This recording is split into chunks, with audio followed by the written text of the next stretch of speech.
Captain Marcus Sterling had served the royal family of Aldermere for 15 years, and in all that time he had never questioned his loyalty to the crown.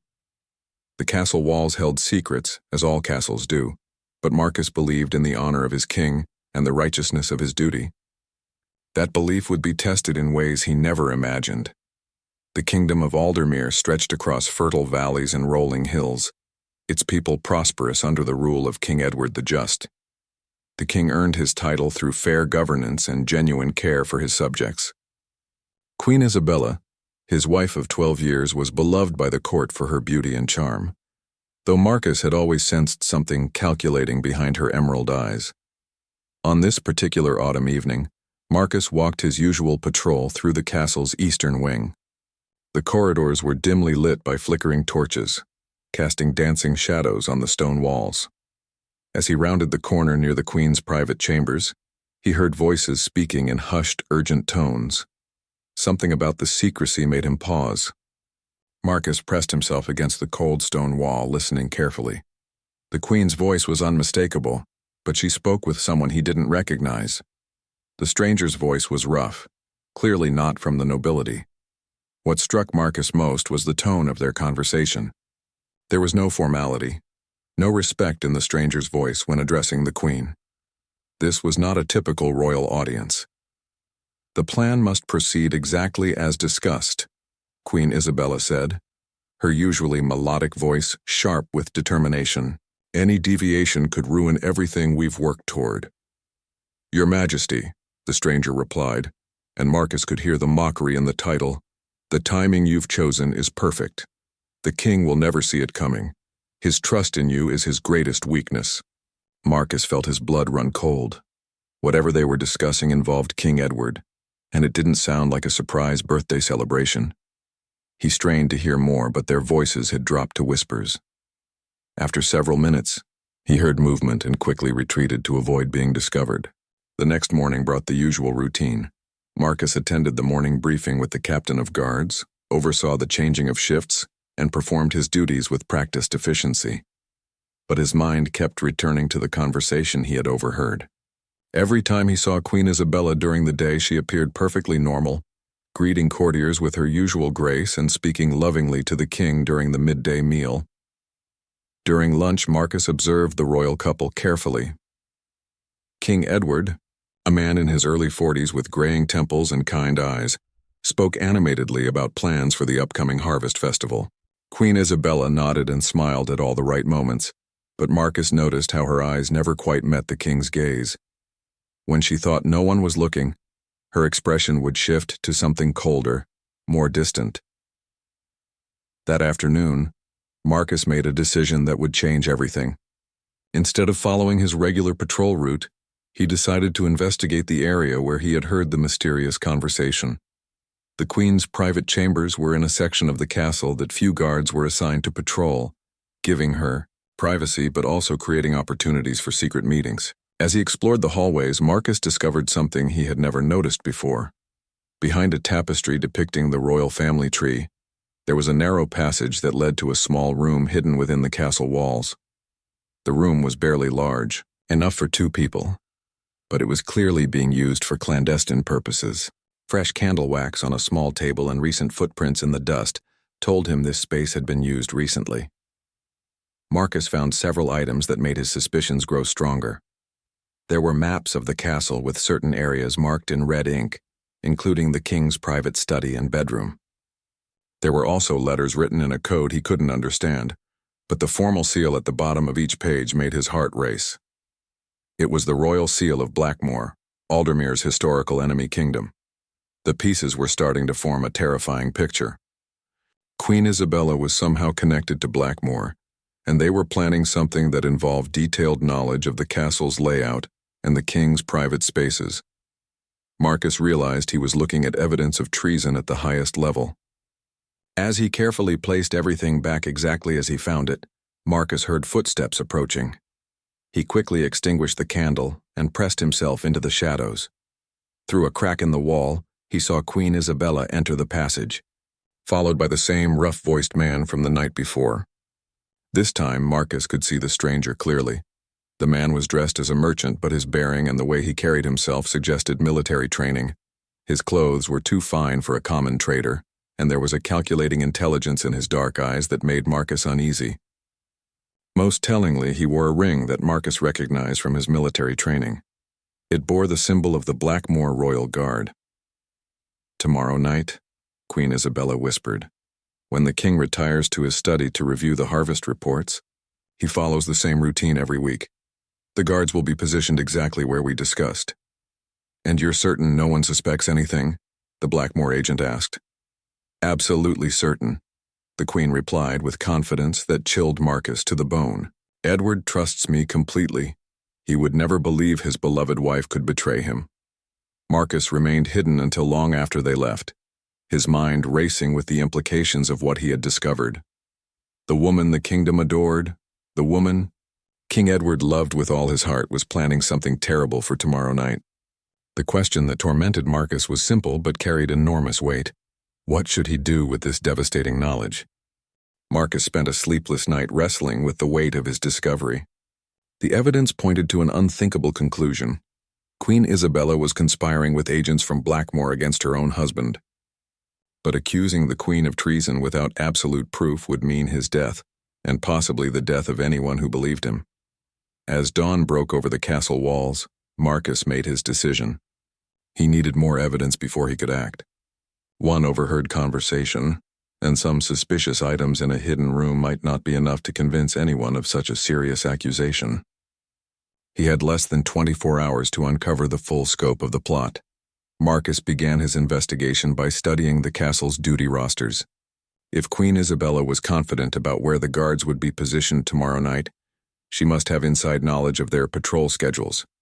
As he reviewed the documents in the guard captain's office, a disturbing pattern emerged. Several guard assignments had been changed recently, all signed off by someone with authority to modify security protocols. The signature on the modifications belonged to Sir Thomas Blackwood, the Queen's personal advisor and a man Marcus had never fully trusted. Sir Thomas had arrived at court 3 years ago, claiming to be a minor noble from a distant province. He quickly won Queen Isabella's favor and had been steadily gaining influence ever since. Now Marcus wondered if Sir Thomas was actually from Blackmore, sent years ago to establish himself in the Aldermere court. Marcus spent the morning discreetly observing Sir Thomas. The man moved through the castle with the confidence of someone who belonged there, but Marcus noticed subtle things that raised suspicions. Sir Thomas knew the castle layout too well for someone who had only been there 3 years. He also seemed particularly interested in conversations about the kingdom's military defenses and trade agreements. During the midday meal, Marcus positioned himself where he could observe both Queen Isabella and Sir Thomas. They sat at opposite ends of the great hall, but Marcus caught several meaningful glances between them. When Sir Thomas excused himself early from the meal, Queen Isabella followed shortly after, claiming she needed to check on preparations for tomorrow's harvest festival celebration. Marcus waited several minutes before following them. His tracking skills, learned during his years as a soldier before joining the Royal Guard, served him well as he quietly pursued them through the castle's winding corridors. They led him to a part of the castle he rarely visited, the old archives in the basement levels. The archives contained centuries of royal documents, treaties, and historical records. It was also one of the most isolated areas of the castle, making it perfect for secret meetings. Marcus found a position behind a shelf of ancient scrolls where he could observe without being detected. What he witnessed made his earlier fears seem small. Queen Isabella and Sir Thomas were not alone. 3 other people had joined them, and Marcus recognized none of them as members of the regular court staff. 2 were dressed as servants, but their posture and alertness suggested military training. The 3rd was a woman in noble dress who spoke with a distinct Blackmore accent. "The poison will take effect within minutes," the noble woman was explaining, as she handed Queen Isabella a small glass vial filled with clear liquid. "It's completely tasteless and leaves no trace that could be detected later. To any physician, it will appear that the king suffered a sudden heart failure." Marcus felt his world tilting. They weren't just planning to betray King Edward, they were planning to murder him. The scope of the conspiracy was far worse than he had imagined. Once Edward is dead, Queen Isabella said with a coldness that made Marcus shudder. "I will rule as regent until Prince William comes of age. That gives us at least 8 years to prepare Aldermere for integration with Blackmore." Sir Thomas nodded approvingly. "King Roderick of Blackmore has been patient, but he's eager to see results. The marriage alliance he originally proposed would have been simpler, but Edward's refusal left us with limited options." Marcus suddenly understood the larger picture. Years ago, there had been discussions about a political marriage between Aldermere and Blackmore to prevent future conflicts. King Edward had refused, choosing instead to marry Isabella, who had presented herself as a minor noble from within his own kingdom. But Isabella had been a Blackmore agent all along, placed to eventually give them control over Aldermere through either political manipulation or, as a last resort, assassination. "The timing must be perfect," the Blackmore noblewoman continued. "Tomorrow evening, when the king is in his study, Isabella will serve him his usual evening tea. The guards will be positioned according to the modified patrol schedule, ensuring no one will disturb him for at least an hour after he drinks it." "What about Prince William?" Sir Thomas asked. "He's old enough to ask questions if his father's death seems suspicious." Queen Isabella's expression turned even colder. "William adores his stepmother. He trusts me completely. If necessary, a second tragic accident could be arranged, but I believe that won't be needed. A grieving 12-year-old boy will be easy enough to control." Marcus gripped the stone shelf so tightly his knuckles turned white. Not only were they planning to kill the king, but they were prepared to murder the young prince as well if he became inconvenient. The full evil of their scheme was becoming clear. The noblewoman handed Sir Thomas a leather pouch that clinked with the sound of coins. "Your final payment as promised. King Roderick is pleased with your service. Once the transition is complete, you'll be rewarded with lands and titles in the new order." As the group began to disperse, Marcus realized he had learned everything he needed to know.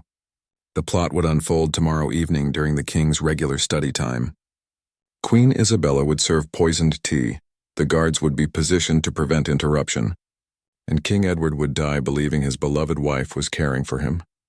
Marcus waited until he was certain they had all left before emerging from his hiding place. His hands were shaking as he considered his options. He could go directly to the king, but would Edward believe such an accusation against the wife he loved? He could alert the captain of guards, but Sir Thomas had influence over guard assignments and might have other allies within their ranks. As Marcus climbed the stairs back to the main levels of the castle, he realized that the weight of the kingdom's future was resting on his shoulders. Whatever he decided to do in the next 24 hours would determine not just King Edward's fate, but the fate of every person in Aldermere. The pressure was enormous, but Marcus knew one thing with absolute certainty. He could not let this evil plan succeed. Marcus spent the rest of the day in a state of controlled urgency, gathering every piece of information he could find while maintaining his normal duties. He knew that any unusual behavior might alert the conspirators, so he forced himself to appear calm and routine while his mind raced with plans and possibilities. His first stop was the castle's records chamber, where he searched for any information about Queen Isabella's background. What he discovered made the conspiracy even more chilling. The official records showed that Isabella had arrived at court 7 years ago, claiming to be the daughter of a deceased minor lord from the province of Westmere. But when Marcus cross-referenced the records, he found disturbing inconsistencies. The lord that Isabella claimed as her father had indeed existed, but he had died without any children. His estate had been abandoned for over a decade when Isabella appeared at court. Someone had created an elaborate false identity for her, complete with forged documents and a believable backstory. The level of planning required suggested this conspiracy had been in motion for many years. Marcus also discovered that Isabella's arrival at court coincided with several other seemingly unrelated events.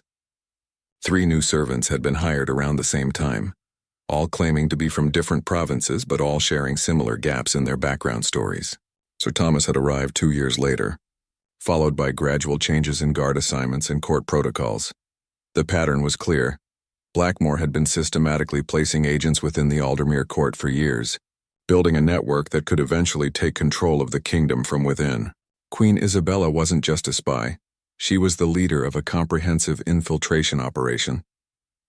As evening approached, Marcus made a dangerous decision. He needed to understand exactly how extensive their network was within the castle. Using his knowledge of the guard schedules and the hidden passages he had discovered, he made his way back to the concealed room behind the tapestry. This time, he came prepared with lockpicks and a small lantern. A thorough search of the hidden chamber revealed far more than he had seen during his hurried first visit. Behind loose stones in the wall, he found additional documents that painted a complete picture of the conspiracy. The papers included detailed maps not just of the castle, but of key military installations throughout the kingdom. There were lists of nobles who had been identified as potential allies or threats to Blackmore's plans. Most disturbing of all, there were detailed profiles of King Edward's habits, routines, and weaknesses, compiled over years of careful observation. One document particularly caught Marcus's attention. It was written in Isabella's handwriting and dated just 3 months ago. In it, she expressed frustration with the slow pace of the political takeover and recommended moving to the final solution. The response, signed with the seal of King Roderick of Blackmore, gave explicit approval for the assassination plan. Marcus also found evidence that the conspiracy extended beyond just taking control of Aldermere. The ultimate goal was to use Aldermere's resources and strategic location to launch attacks against other neighboring kingdoms. Blackmore was planning to create an empire, and Aldermere was just the first step in a much larger conquest. Another chilling discovery was a list of people marked for elimination once the takeover was complete. The list included several loyal nobles, military commanders who might resist Blackmore rule, and anyone else considered a potential threat. Marcus was shocked to see his own name on the list, along with a note indicating he was considered too loyal to King Edward to be turned. As Marcus absorbed the full scope of the evil they were planning, he heard voices approaching the hidden chamber. He quickly extinguished his lantern and pressed himself into the darkest corner of the small room. Through the narrow entrance, he could see Sir Thomas entering the passage, followed by 2 of the conspirators he had seen earlier.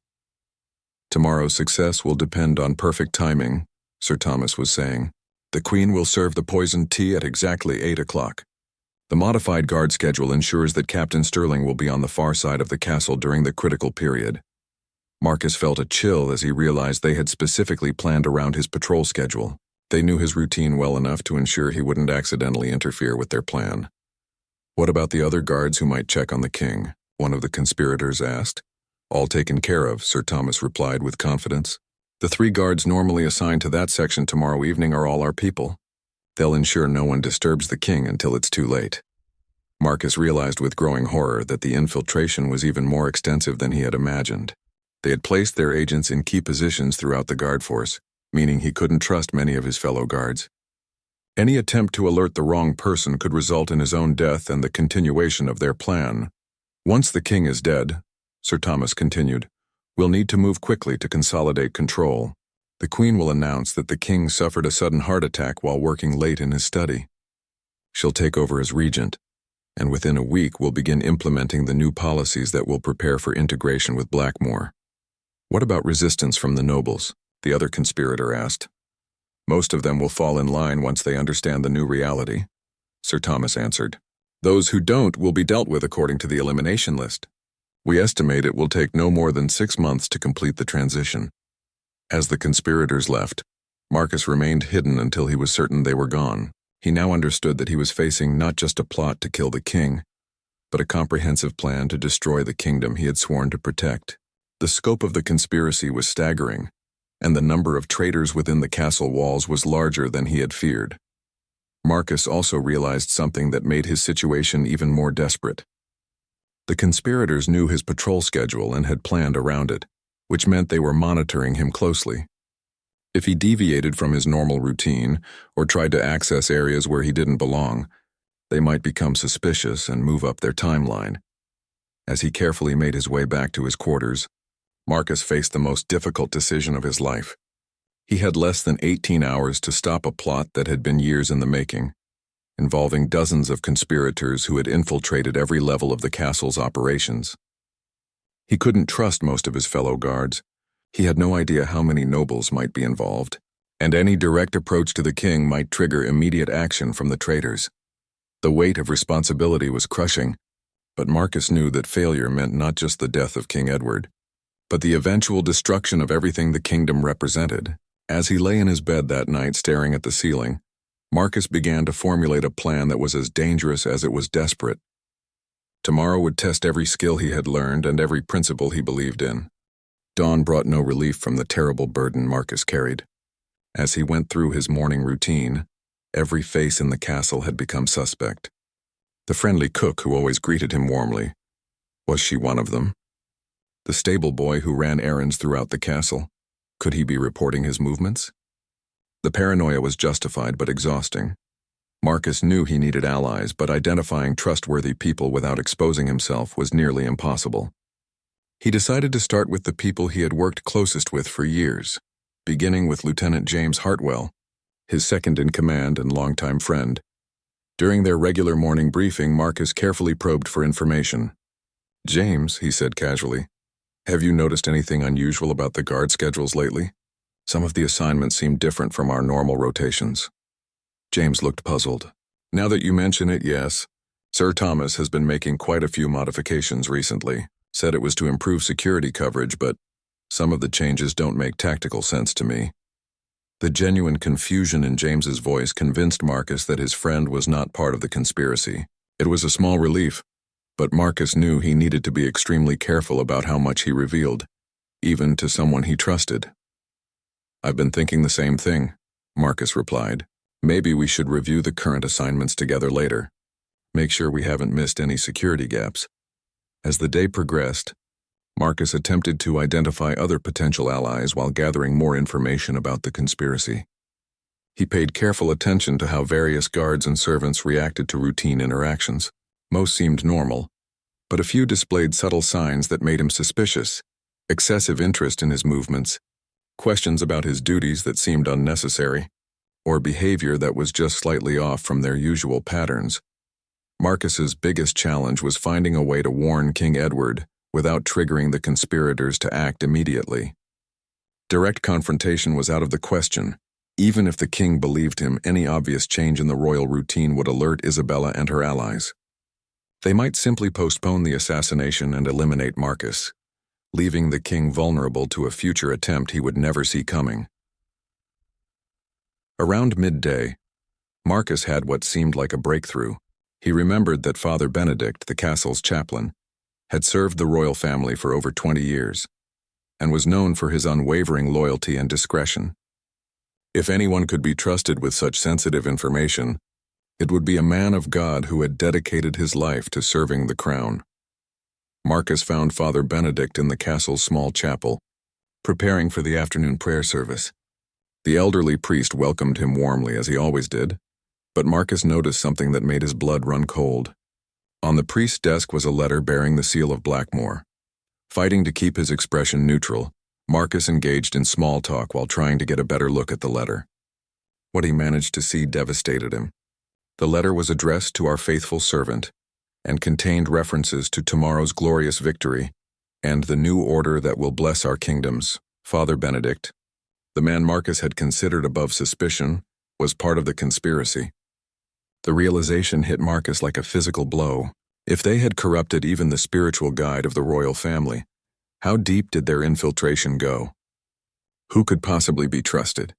As Marcus left the chapel, he felt more isolated than ever. The conspiracy had placed agents in every crucial position: the Queen's advisor, members of the guard force, servants throughout the castle, and even the royal chaplain. They had spent years building a network so comprehensive that any traditional approach to stopping them was doomed to failure. With only hours remaining before the planned assassination, Marcus was forced to consider increasingly desperate options. He could attempt to create a diversion that would disrupt their timing, but they might simply reschedule. He could try to intercept the poison, but he didn't know exactly when or how it would be administered. He could attempt to warn the king through an anonymous message, but with so many conspirators monitoring the castle, the message might never reach its intended target. As afternoon turned to evening, Marcus realized that conventional approaches would not work. The conspiracy was too well planned, too extensively networked, and too carefully monitored. Any action he took through normal channels would be detected and countered. It was then that Marcus began to consider an approach so unexpected, so contrary to everything he had been trained to do, that it might be the only thing they wouldn't see coming. Instead of trying to stop the conspiracy through traditional means, what if he appeared to join it? The idea was extremely dangerous and went against every instinct he had as a loyal guard. But as Marcus thought it through, he realized it might be the only way to get close enough to the key conspirators to disrupt their plan at the critical moment. If he could convince them that he had discovered their plot and wanted to join rather than fight it, he might be able to gain access to information and opportunities that no other approach would provide. Marcus spent the early evening carefully crafting his approach. He would need to make his conversion believable while maintaining his ability to act when the moment came. The biggest risk was that they might not believe him, or worse, that they might test his loyalty in ways that would force him to commit acts against the king he was trying to protect. As the sun began to set, Marcus made his decision. He sought out Sir Thomas, knowing that this conversation would either save King Edward's life or result in his own death. He found Sir Thomas in his private chambers, reviewing documents that Marcus now suspected were final preparations for the evening's assassination. "Sir Thomas," Marcus said, entering the room with a carefully composed expression of resignation and defeat. "I need to speak with you about something very important." Sir Thomas looked up sharply, clearly surprised by the unexpected visit. "Captain Sterling? What brings you here at this hour?" Marcus took a deep breath, knowing that his next words would determine everything. "I know about tonight's plan," he said quietly. "I know about the Queen, about Blackmore, about all of it." The silence that followed was deafening. Sir Thomas's hand moved slowly toward the dagger at his belt, his eyes never leaving Marcus's face. "I see," he said finally. "And what exactly do you intend to do with this knowledge?" "I want to join you," Marcus replied, hoping his voice sounded convincing. "I've served this kingdom faithfully for 15 years, and what do I have to show for it? A modest salary and a small room in the castle. You're offering a chance to be part of something bigger, something that will reshape the entire region." Sir Thomas studied him carefully, clearly trying to determine if this was a genuine defection or a trap. The next few moments would determine whether Marcus's desperate gamble would succeed, or whether he had just signed his own death warrant. Sir Thomas's eyes remained fixed on Marcus for what felt like an eternity. The tension in the room was so thick it seemed to press against Marcus's chest, making each breath an effort. Finally, Sir Thomas slowly removed his hand from his dagger and leaned back in his chair. "You interest me, Captain Sterling," Sir Thomas said carefully. "But you must understand that such claims require proof. Anyone could walk into this room and claim they want to join our cause." "How do I know this isn't some elaborate trap?" Marcus had anticipated this challenge and prepared his response. "Because I have information that could destroy your entire operation if I chose to use it against you," he said, maintaining steady eye contact. "I know about the hidden room behind the tapestry. I know about the poison. I know about the modified guard schedules. I even know that Father Benedict is working with you." The shock that flashed across Sir Thomas's face confirmed that Marcus had indeed surprised him with the depth of his knowledge. Sir Thomas stood and walked to his window, staring out at the castle grounds as he processed this revelation. "You've been very busy, Captain," Sir Thomas said without turning around. "The question now is whether your desire to join us is genuine, or whether you're simply trying to save your own life." "Both," Marcus replied honestly, knowing that complete truth in this aspect would make his lie more believable. "I've read the elimination list. I know what happens to people who oppose you, but I've also spent 15 years watching noble families live in luxury, while soldiers like me risk their lives for modest rewards. Your new order promises opportunities for advancement based on merit rather than birthright." Sir Thomas turned back to face him, and Marcus could see that his argument was being seriously considered. "Very well," Sir Thomas said finally, "but if you truly wish to join us, you must prove your commitment tonight. The plan cannot be delayed, and we cannot take any risks with someone whose loyalty is untested." "What do you need me to do?" Marcus asked, though he dreaded the answer. "Queen Isabella will serve the poisoned tea to King Edward at exactly 8 o'clock. Your modified patrol schedule has you on the opposite side of the castle at that time, but we need someone to ensure that no one accidentally discovers the king's body before we're ready to announce his death. You will position yourself outside his study and prevent any interruptions until 9:30. Marcus felt his heart sink. They were asking him to help ensure the king's murder by preventing anyone from coming to his aid. It was exactly the kind of test he had feared, but refusing would certainly mean his own death and the continuation of their plan. "I understand," Marcus said, forcing himself to appear resigned to the task. "Where should I report when it's finished?" "To the Queen's chambers," Sir Thomas replied. "We'll have a brief meeting to coordinate our next steps, and you'll receive your first assignment in the new order." As Marcus left Sir Thomas's chambers, his mind raced with the implications of what he had just committed to do. He had successfully infiltrated the conspiracy, but now he was expected to help them murder the king. He had perhaps 2 hours to find a way to turn this situation to his advantage.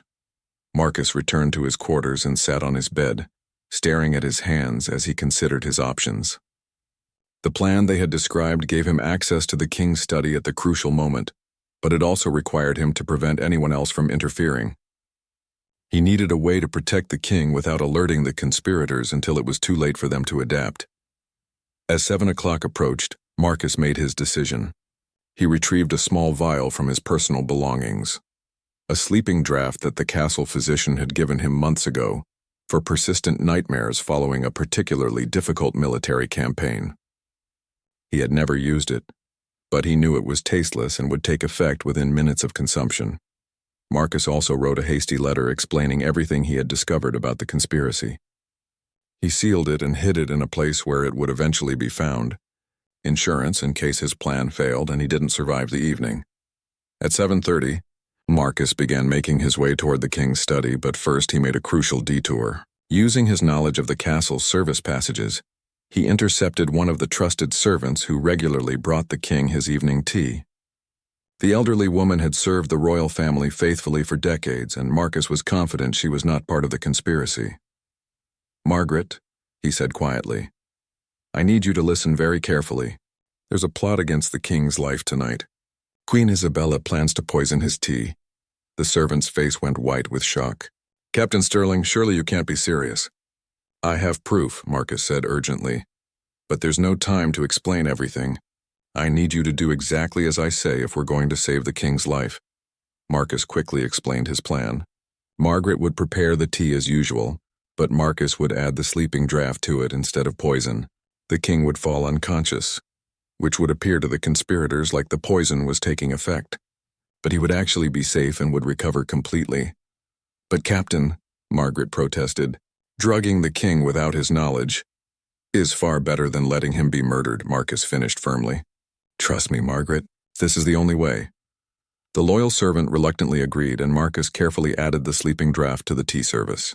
As 8 o'clock approached, he positioned himself near the king's study, ready to play his role in the conspiracy while actually protecting the man he had sworn to serve. At exactly 8 o'clock, Queen Isabella appeared carrying the tea service. She moved with the grace and composure she was known for, but Marcus could see the tension in her shoulders and the determined set of her jaw. She knocked softly on the study door and entered when the king called for her to come in. Marcus strained to hear the conversation from his position in the hallway. He could make out the loving tones Queen Isabella used as she served the tea, expressing concern that the king was working too late and encouraging him to take a break. The performance was flawless, a caring wife looking after her husband's well-being.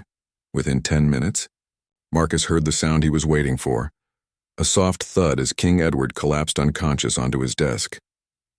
Queen Isabella emerged from the study, her face showing satisfaction that she believed was justified. She nodded to Marcus as she passed, acknowledging his role in ensuring the success of their plan. For the next hour and a half, Marcus stood guard outside the study door, turning away the few servants who approached and maintaining the illusion that everything was proceeding according to the conspirators' plan. Inside, he knew King Edward was sleeping safely, completely unaware of how close he had come to death. At 9:30, Marcus made his way to Queen Isabella's chambers as instructed. When he arrived, he found the key conspirators already gathered: Queen Isabella, Sir Thomas, Father Benedict, and several others he now recognized as Blackmore agents. They were celebrating what they believed was their successful assassination of the king. "Excellent work tonight, Captain Sterling," Queen Isabella said with genuine warmth. "Your assistance was invaluable in ensuring our success." "Thank you, Your Majesty," Marcus replied, though the words felt like acid in his mouth. "Now, Sir Thomas said. "We need to discuss the immediate next steps. In about an hour, we'll discover the king's body and announce his tragic death to the court. Captain Sterling, you'll be instrumental in maintaining order among the guards during this transition period." Marcus nodded, knowing that this was the moment he had been waiting for. The conspirators were all in one room, confident in their success and unprepared for what was about to happen. He took a deep breath and prepared to do something that would shock everyone in the room, including himself. Marcus looked around the room at the faces of the conspirators, each one glowing with the satisfaction of what they believed was their successful murder of King Edward. Queen Isabella was already discussing the details of how she would announce the tragic news to the court, while Sir Thomas outlined the immediate steps for consolidating power. They had no idea that their moment of triumph was about to become their downfall. "Before we proceed further," Marcus said calmly, "there's something I need to tell you all." The conspirators turned their attention to him, expecting perhaps some detail about maintaining security during the transition. Queen Isabella smiled at him with what appeared to be genuine affection for his assistance. "I'm afraid I have to inform you," Marcus continued, his voice growing stronger and more authoritative, "that your plan has failed completely." The smiles faded from their faces, replaced by confusion and growing alarm. Sir Thomas's hand moved instinctively toward his weapon, but Marcus was ready for that reaction. "King Edward is not dead," Marcus announced. "He's sleeping peacefully in his study, completely unharmed. The poison you thought I was helping you administer was actually a harmless sleeping draft." The shocked silence that followed was broken by Queen Isabella's sharp intake of breath. "That's impossible," she said, her composure beginning to crack. "I saw him collapse. I watched him fall unconscious." "Yes, you did," Marcus confirmed, "but what you witnessed was the effect of a sleeping medicine, not poison. King Edward will wake up in a few hours with nothing worse than a slight headache, completely unaware of how close he came to death." Sir Thomas drew his sword, his face twisted with rage and disbelief. "You lying dog. You betrayed us." "No," Marcus replied firmly, drawing his own weapon with practiced ease. "I never betrayed anyone. I've been loyal to King Edward and the kingdom of Aldermere from the very beginning. You're the traitors here." The room erupted into chaos as the conspirators realized their situation had completely reversed. Father Benedict moved toward the door, clearly hoping to escape, but Marcus had anticipated this reaction. Before entering the Queen's chambers, he had positioned Lieutenant Hartwell and several trusted guards outside with instructions to prevent anyone from leaving. "Nobody is going anywhere," Marcus said loudly enough to be heard over the confused voices. "This room is surrounded by loyal guards who know exactly what you've all been planning." Queen Isabella's mask of regal composure finally slipped completely, revealing the cold calculation beneath. "You fool," she snarled. "Do you have any idea what you've done? This was so much bigger than just Aldermere. You've destroyed years of careful planning." "That was exactly my intention," Marcus replied. "Your Majesty, and I use that title for the last time, you are under arrest for treason, conspiracy to commit murder, and espionage against the Kingdom of Aldermere." Sir Thomas made a desperate lunge at Marcus with his sword, but Marcus had been expecting this attack. Years of military training served him well as he easily parried the blow and disarmed his opponent. Within moments, Sir Thomas was on the ground, Marcus's blade at his throat. "I wouldn't recommend trying that again," Marcus said calmly. "Lieutenant Hartwell." The door burst open and Hartwell entered with 6 loyal guards, all with weapons drawn. Marcus had spent the previous hour carefully selecting these men, based on years of working together and observing their character. He was confident that none of them were part of the conspiracy. "Arrest them all," Marcus commanded. "Charges of high treason against every person in this room." As the guards moved to secure the conspirators, Queen Isabella made one last attempt to manipulate the situation. "This is absurd," she declared, trying to reassert her royal authority. "I am the Queen of Aldermere. You cannot arrest me based on the wild accusations of a simple guard captain." "Actually," came a familiar voice from the doorway, "he can." Everyone in the room turned to see King Edward standing in the entrance, very much alive and flanked by additional loyal guards. His face showed a mixture of sadness, anger, and profound disappointment as he looked at his wife. "Your Majesty," Marcus said, relief flooding through him. "You're awake earlier than expected." "The sleeping draft was lighter than you anticipated," King Edward replied, his eyes never leaving Queen Isabella's face. I woke up about 20 minutes ago to find Margaret sitting beside my desk crying. She told me everything. Queen Isabella's face had gone completely white. The presence of the king she thought she had murdered destroyed any remaining hope she might have had of talking her way out of the situation. "Edward," she said, her voice breaking as she tried one final manipulation. "Surely you don't believe these accusations. I'm your wife. I love you." King Edward's expression was filled with profound sadness. "I heard every word, Isabella. Or should I say Lady Morgana of Blackmore? Yes, I know your real name now." Margaret was quite thorough in explaining Captain Sterling's discoveries. The use of her real name hit Isabella like a physical blow. She staggered backward, finally understanding that their extensive planning and careful deception had been completely unraveled. "How long have you known?" she whispered. "I suspected something was wrong for months," King Edward admitted. "Small things that didn't quite add up, subtle changes in your behavior, questions you asked that seemed unusual. But I loved you so much that I dismissed my concerns. I never imagined the scope of your deception." Sir Thomas, still pinned beneath Marcus's sword, made one last desperate attempt to salvage something from their defeat. "You may have stopped us tonight, but Blackmore won't abandon their plans. King Roderick has other agents, other schemes. This is far from over." "Perhaps," King Edward replied calmly, "but it's over for all of you. The evidence Captain Sterling has gathered will ensure that justice is served. And your confessions tonight have provided us with valuable information about Blackmore's broader intentions."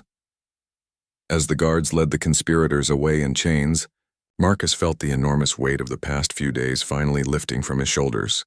The immediate threat had been neutralized, the king was safe, and the conspiracy had been exposed. But even in this moment of triumph, he knew that the revelation of how deeply the conspiracy had penetrated the castle would have lasting consequences for everyone involved. King Edward approached Marcus, his expression grave but grateful. "Captain Sterling," he said formally, "your loyalty and courage have saved not only my life but the independence of our entire kingdom. How can I possibly repay such service?" Marcus straightened to attention, but King Edward gestured for him to relax. "Your Majesty," Marcus replied, "I was simply doing my duty. Protecting you in this kingdom is what I swore to do 15 years ago." "Your duty?" King Edward smiled sadly. "Captain, what you did tonight went far beyond duty. You risked everything on a plan that could have easily resulted in your own death. That's not duty, that's extraordinary heroism." As the last of the conspirators were removed from the room, King Edward and Marcus stood together in the sudden quiet, both contemplating how close they had come to disaster and how much work lay ahead to ensure that such a conspiracy could never threaten the kingdom again. 3 weeks after the night that changed everything, the kingdom of Aldermere was still adjusting to the shocking revelations about the conspiracy that had nearly destroyed it from within. The trials of the conspirators had concluded swiftly, with the overwhelming evidence making their guilt undeniable. Queen Isabella, Sir Thomas, Father Benedict, and their accomplices had been sentenced according to the ancient laws of treason, a fate that matched the severity of their crimes against the crown and kingdom. King Edward had spent those weeks conducting a thorough investigation of every person who worked within the castle walls. The process was painful but necessary, revealing the true extent of how deeply Blackmore's agents had penetrated their security. In total, 17 people were found to be part of the conspiracy, from high-ranking advisors to humble servants who had been providing information about daily routines and security measures. Marcus had been promoted to captain of the Royal Guard, a position that came with the authority to completely restructure the castle's security protocols. His first act was to implement a system of rotating assignments that would make it much more difficult for any future conspiracy to predict and plan around guard schedules. He also established new procedures for background verification of all castle personnel, working with trusted allies in distant provinces to verify the authenticity of people's claimed histories. The revelation that even Father Benedict had been compromised led to significant changes in how spiritual guidance was provided to the royal family. A new chaplain was brought in from a monastery far from any Blackmore influence, and religious services were now attended by rotating guards whose loyalty had been thoroughly verified. King Edward had also taken steps to address some of the underlying vulnerabilities that the conspiracy had exploited. The kingdom's intelligence-gathering capabilities were significantly expanded, with new networks established to monitor activities in neighboring kingdoms, particularly Blackmoor. Trade agreements were restructured to reduce economic dependencies that could be exploited for political pressure. Perhaps most importantly, King Edward had begun implementing reforms to address some of the legitimate grievances that conspiracies like this one could exploit. Marcus's comments about merit-based advancement versus birthright privilege had resonated with the king, leading to new opportunities for loyal servants and soldiers to advance based on their service and abilities rather than their family connections. The relationship with Blackmoor itself had entered a new, intenser phase. King Roderick had initially denied any knowledge of the conspiracy, claiming that the agents had been acting without official authorization. However, the documents Marcus had discovered provided clear evidence of official Blackmoor involvement, making such denials meaningless. Rather than immediately declaring war, King Edward had chosen a more strategic approach. He shared the evidence of Blackmoor's infiltration with other neighboring kingdoms, many of whom began investigating whether they had been similarly targeted. The result was the formation of a defensive alliance that left Blackmoor diplomatically isolated and facing the prospect of conflict with multiple kingdoms if they continued their aggressive expansion plans. Marcus found himself in the unusual position of being one of the most trusted people in the kingdom. King Edward consulted him regularly on security matters and had begun including him in discussions about broader policy issues. The weight of this responsibility was significant, but Marcus had proven he could handle far greater pressures than most people would ever face. One evening, as Marcus completed his rounds of the newly secured castle, King Edward approached him in the courtyard. The king looked older than he had before the conspiracy was revealed, the betrayal by someone he had loved so deeply having taken a visible toll on him. "Marcus," the king said, using the informal address that had become common between them, "I've been thinking about what you said that night about the reasons people might be tempted to betray their loyalty." "Your Majesty? You mentioned that 15 years of faithful service had brought you modest rewards, and that promise of advancement based on merit was appealing even from a treasonous source." King Edward paused, looking out over the castle walls toward the lights of the village below. "I realize that I've been so focused on maintaining traditions that I may have overlooked the ambitions and needs of the people who serve this kingdom most faithfully." Marcus considered his response carefully. "Your Majesty, I hope you understand that my comments that night were part of the deception necessary to infiltrate the conspiracy. My loyalty to you and this kingdom was never actually in question." "I know that," King Edward replied with a slight smile, "but the feelings you described were real, even if your intention to act on them was false. And if someone as loyal as you could feel that way, how many others might harbor similar sentiments? How many people might be vulnerable to recruitment by our enemies because they feel their service isn't properly valued?" It was a sobering question, and one that demonstrated the king's wisdom in learning from the crisis rather than simply celebrating its resolution. "What changes are you considering, Your Majesty?" "Several," King Edward said. "A new system of honors and rewards for exceptional service regardless of birth. Opportunities for advancement within the royal household based on merit and loyalty. Perhaps most importantly, regular audiences where people can express concerns or suggestions directly to me, rather than having their voices filtered through layers of hierarchy." Marcus nodded approvingly. "Those sound like wise changes, Your Majesty. They would address many of the vulnerabilities that this conspiracy was able to exploit. I also want to establish a new position," the king continued. "A Lord Protector whose primary responsibility is to safeguard the kingdom against internal threats like the one we just faced. Someone with the authority to investigate potential conspiracies and the trust to act decisively when necessary." Marcus understood immediately what the king was suggesting. "Your Majesty, I'm honored by your confidence, but I'm not sure I'm qualified for such a significant position." "Marcus," King Edward said seriously, 3 weeks ago you single-handedly exposed and defeated a conspiracy that had been years in the making. You outmaneuvered experienced spies, risked your life repeatedly, and ultimately saved not just my life but the independence of our entire kingdom. If that doesn't qualify you for the position, then no one is qualified." As Marcus considered the offer, he realized that accepting would mean taking responsibility for preventing future threats that might be even more sophisticated than the one they had just defeated. It would mean constant vigilance, difficult decisions, and the knowledge that any failure could result in the destruction of everything he held dear. "I accept the position, Your Majesty," Marcus said finally, "but I want to establish one condition." "Name it." "If I ever give you advice or make a recommendation that you disagree with, I want your promise that you'll tell me directly rather than simply dismissing my concerns." The conspiracy succeeded as far as it did, partly because people were reluctant to question or investigate things that seemed wrong. King Edward extended his hand. "Agreed, Lord Protector Sterling. And thank you, not just for accepting this position, but for everything you've already done to protect this kingdom." As they shook hands, Marcus reflected on how dramatically his life had changed.